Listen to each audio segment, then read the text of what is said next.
무주택자가 꼭 해야 될 것은 이 자금 동원인데 네. 자금 동원에서 가장 먼저 해야 될 것이 정책자금 대출 활용이에요. 네.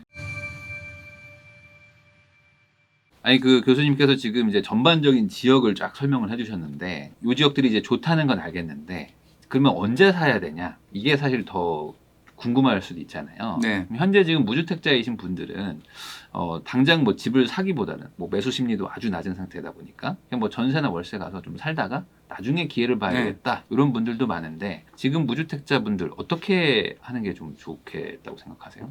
무주택자가 지금 가장 어려운 시기입니다. 왜냐하면 금리가 너무 올라가고 있기 때문에 감당이 안 되는 거죠. 그러나 너무 엄두가 안 난다 그래서 한 발 멀리 떨어져서 이렇게 시장을 네. 외면하기보다는 지속적인 관심을 가져야 됩니다. 무주택자는 반드시 집을 사게 되겠다는 신념을 가지고 있어야 돼요. 네. 우리가 관심을 갖고 의지가 있어야지 뭐도 하는 거지. 네. 그냥 뭐 집은 남의 일 이런 식으로 한 발 물러나서 계속 나는 전월세에 머물겠다 이런 상황이 되면 곤란합니다. 그래서 전월세와 너무 친하면 안 됩니다. 아니 근데 이제 좀 싸게 네, 사야지라는 생각에 기다리면 더 싸지겠다라는 생각 네. 때문에 안 사는 거지 뭐 집을 아예 안 사겠다 이런 분들은 소수잖아요.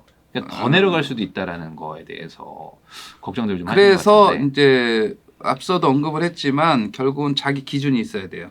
자기의 그 일종의 이제 구역이 있잖아요. 네. 그 중에 또 유일하게 또 관심 갖는 단지나 뭐 이런 데들 한 서너 개 있을 거라고요. 네. 이런 지역들을 꾸준히 모니터하면서 그들의 그 급매물이나 이런 것도 좀 끊임없이 좀 체크해 볼 필요가 있어요. 일반적으로 이제 시세 정보 사이트에 올라오는 매물이 있고 그렇지 않고 거기에 올리지 않고 개별 중개업소가 그냥 가지고 있는 네. 그런 급매물들도 상당수 있다고 네. 판단이 듭니다. 그렇게 또 많이 또 듣기도 했고요. 네. 그런 물건들을 중개업소나 뭐 이런 걸 방문을 통해서 수시로 한번 좀 급매물 사항들을 체크해 볼 필요가 있겠다. 네. 그래서 항상 당장은 안 사더라도 준비된 자세 네. 그리고 계속해서 현장을 그 임장을 통해서 그런 급매물, 초급매물 이런 것들을 좀 체크하면서 대응을 해야 된다. 그리고 아울러서 무주택자가 꼭 해야 될 것은 이 자금 동원인데 네. 자금 동원에서 가장 먼저 해야 될 것이 정책자금 대출 활용이에요. 네. 이번에 또 하나 발표가 그렇죠. 나왔잖아요. 이번에 뭐 특례보금자리 같은 경우는 뭐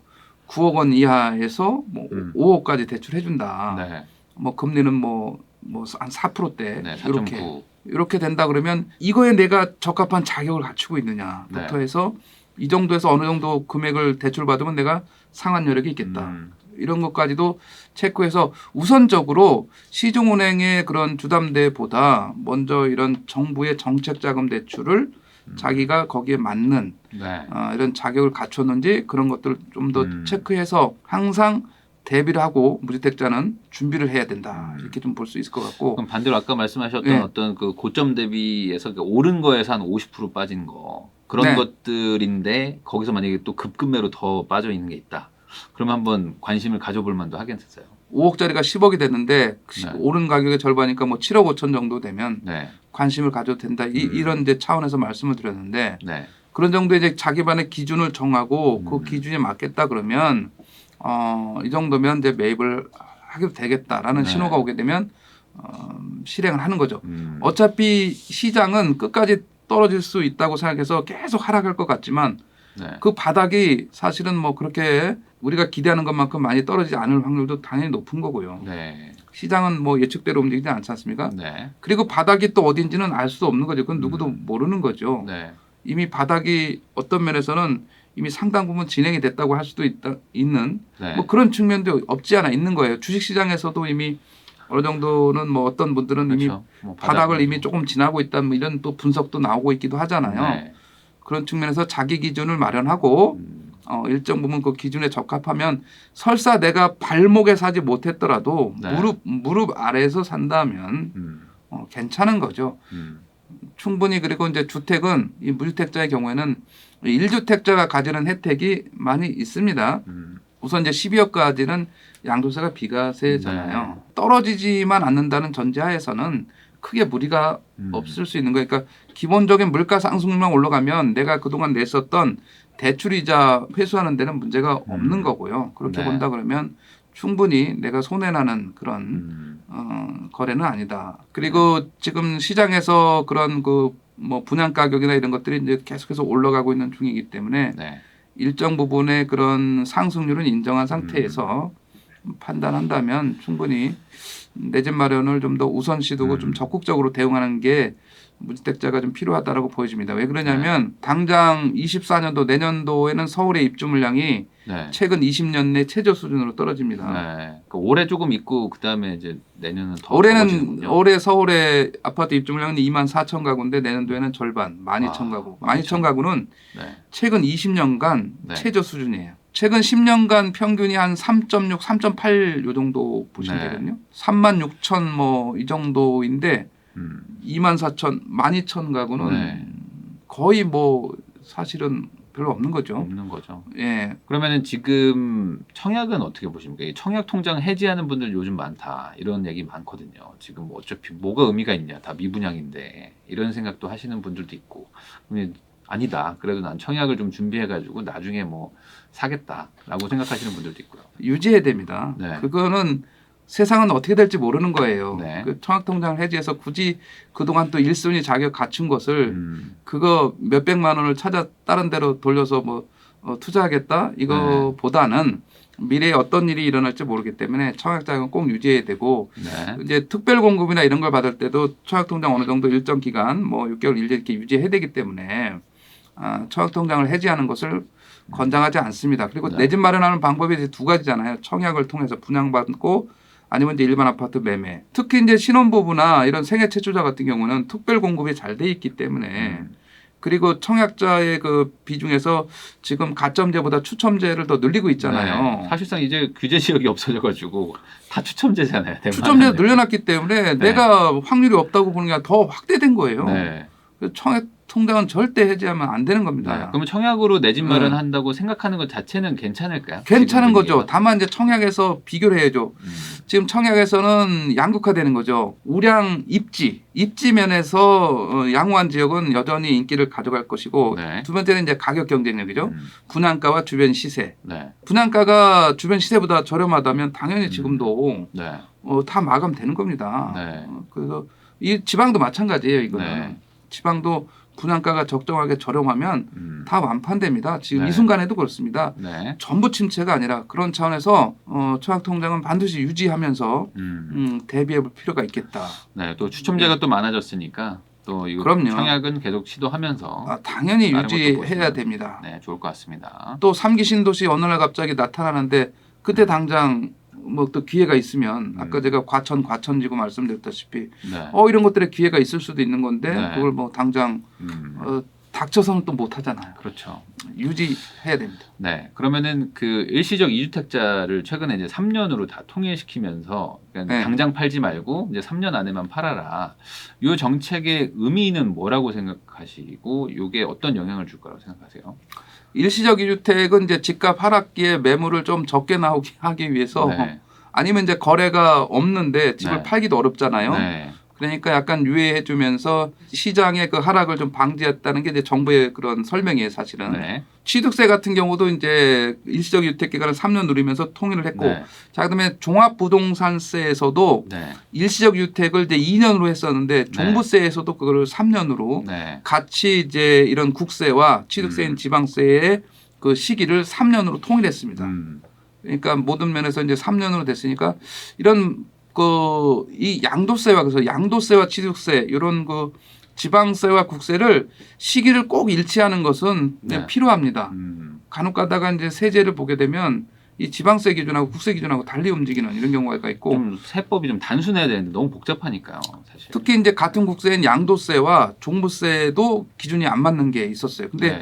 이번에 그걸 상당 부분 많이 일치를 시켰다고 보면 될 것 같습니다. 결론은 지금 거래량이 안 좋으니까 이럴 때 막 급하게 팔지는 마라. 매물을 좀 줄이라는 어떤 급하게 그런, 팔 수 없었다. 네. 예, 왜냐하면 팔고 싶어도 못 팔았다. 이런 네. 것들을 감안해서 이제 이거를 일시적 유택 기간을 일괄적으로 전국을 다 3년으로 늘렸다. 그러면은 이제 앞으로 전월세 시장은 어떻게 될 거라고 보세요? 이게 사실 매매가 내려가면 전세가 올라가고 과거에는 그랬었는데 지금 매매와 전세가 같이 내려가고 있지 않습니까? 최근 2년간 네. 매매와 전세가 동행하는 패턴을 네. 보였습니다. 2020년부터 매매가 올라가면 전세도 따라 올라가는. 떨어질 때도 마찬가지. 지금 네. 동행하는 현상을 지금 이 순간까지도 보입니다. 네. 근데 이제 이게 시간이 지나면 매수를 보류한 그런 세입자가 계속 전세에 안주하는 이런 성향들이 나타나고 여기에 이제 조금 더 그 입주 물량들이 부족해지는 이런 양상이 네. 또 내년도에 좀 더 가시화되잖아요. 이러면 이제 궁극적으로 좀 분리될 수 있는 여지가 큽니다. 네.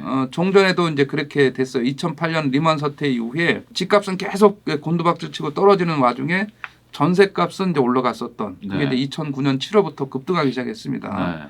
그래서 이제 분리가 됐었고 그게 최근에 와서 일치가 된 거예요. 사실은 최근에 집값이 떨어지면 그에 따른 전세가율도 떨어지는 거기 때문에 네. 전세까지 이제 계속 떨어지는 양상이죠. 그러나 이게 올해 한 상반기까지는 좀 병행할 수 있다고는 보고요. 하반기 정도부터는 이것도 좀 분리될 수 있는 여지는 네. 있을 수 있다. 분리되면 방향이 어떻게 된다는 얘기십니까? 매매는 그대로 가되 전세 가격은 조금 이렇게 아. 올라갈 수 있는 여지가 네. 있을 수 있는 거죠. 네. 다만 이 전세 가격 상승률도 다행스럽게 네. 계약갱신 청구권 때문에 네. 이게 상승률을 좀 둔화시킬 수 있는 이게 제도적으로 좀 이제 2년 4년이 됐기 때문에 네. 상승을 좀 낮춰줄 수 있는 측면에 있다고 보여져요. 네. 그래서 이거는 이제 계약갱신 청구권은 긍정적이죠. 이런 하락기. 네, 그래서 이거를 뭐 일부에서는 계약갱신 청구권 뭐 임대차 입법 뭐 폐지하라 네. 이 이야기하는데 저는 그게 아닙니다. 오히려 이거는 세입자에게 좀 유리한 국면이에요. 계약갱신 네. 청구권은 하락기에는 별로 도움이 안 되지만 네. 상승기에는 굉장히 도움이 되는 게 계약갱신 청구권이잖아요. 네. 그래서 이 제도는 유지를 해야 되는 게 맞아요. 오히려 세입자에게 유리한 거기 때문에. 네. 그래서 올라는 가겠지만 계약갱신 청구권 이런 것들이 영향을 끼쳐서 과거처럼 그렇게 급등하지는 않을 수 있는 개연성이 있다. 네. 이렇게 좀 예상을 해볼 수가 있습니다. 네. 그러면 이렇게 금리가 높은 경우에 월세는 어떻게 보세요? 월세는 또 금리 영향을 좀 받을 것 같은데. 월세는 통상적으로 이자율입니다. 이자율. 네. 그래서 금리가 계속 올라가게 되면 이자율인 월세도 조금 더 오를 수 있는 여지는 있는 거죠. 네. 왜냐하면 이제 전월세 전환율이라는 게 결국은 이제 금리잖아요. 네. 그렇게 되면 금리가 계속 올라가면서 전환율, 그러니까 이게 이자율이기 때문에 좀 더 올라갈 수 있는 여지는 있겠다라고 네. 보여집니다. 근데 이제 나름대로 이 월세는 무한정 오르기는 어렵습니다. 금리가 네. 올라간다고 해서. 왜냐하면 월세를 계속해서 높여놓으면 세입자가 오질 않아요. 또 전세랑 또 경쟁하니까. 네, 전세랑도 경쟁을 해야 되고 월세가 일반적인 급여 생활자가 우리가 월세를 볼 때 한 200만 원을 넘으면 거주할 사람이 거의 없어요. 왜냐하면 자기 소득에서 네. 200만 원 내고 살 수가 없기 때문에. 그래서 월세는 올라가는 데는 약간의 그 네. 올라는 가겠으나 허들이 있죠. 그 한계가 있다. 네. 이렇게 좀 보여지기도 합니다. 그러니까 그 지역에 거주해야 되는 분들의 어떤 소득 대비 그 한계가 계층이 있다, 그 이거죠. 지역에 거주하는 계층이 감당하면서 지불할 수 있는 능력, 그게 월세가 어느 정도 상한선이 있다는 거죠. 네. 그래서 오르긴 하겠으나 제한적이다. 이렇게 좀 볼 수 있을 거는 같습니다. 네. 그러면 사실 지금 경력도 엄청 오래되셨고, 뭐 네. 지금 뭐 모든 어떤 것들이 뭐 상담부터 다 지금 부동산 관련된 전문가이신데, 네. 어찌됐든 지금 이게 거래 절벽이라는 게 과거 대비 유례 없을 정도로 지금 거래가 안 되고 있는 상황이잖아요. 네. 그럼 이런 상황에서 뭐 정부, 결국엔 뭐 정책을 뭐 바꾸는 건 정부니까, 정부는 앞으로 어떻게 해야 좀 거래가 활성화가 될 거라고 보세요? 지금 당장 불효불급한 거 두 가지잖아요. 금리 인상과 대출 규제. 네. 그래서 금리 인상 부분을 네. 이게 대출 금리로 반영되는 것을 최소화해야 되는 노력을 정부가 해야 됩니다. 네. 왜냐하면 우리나라의 그 대출 금리가 이미 상당 부분 기준금리 상승에 따라서 지나치게 좀 선반영된 측면이 없지 않아 있어요. 네. 그리고 역시 이제 가상금리가 좀 많이 붙고 네. 이런 측면들이 있어서 최대한 금리 상승 억제라는 표현을 써서 좀 그렇습니다만 거래 활성화를 위해서는 정부가 어느 그래야 좀 정도의 활성화가 그런 된다. 상황을 만들어야 되지 않겠나 하는 네. 생각입니다. 그리고 역시 다시 한번 강조하지만 대출 규제 문제는 재검토해야 됩니다. 지금 이제 기재부에서 계속 그 기재부나 뭐 금감에서 계속 고수하고 있는 게 DSR 비율을 네. 40% 유지는 무슨 뭐 성역처럼 이렇게 유지하고 있는데 네. 이거는 상당히 소득 대비 대출 금액을 산정하는 건 굉장히 합리적인 일이어서 네. DSR 자체를 반대하는 건 아니에요. 네. 근데 그 비율이 너무 지나치게 급진적이고 낮아요. 갑자기 40%를 해버리는 거죠. 네.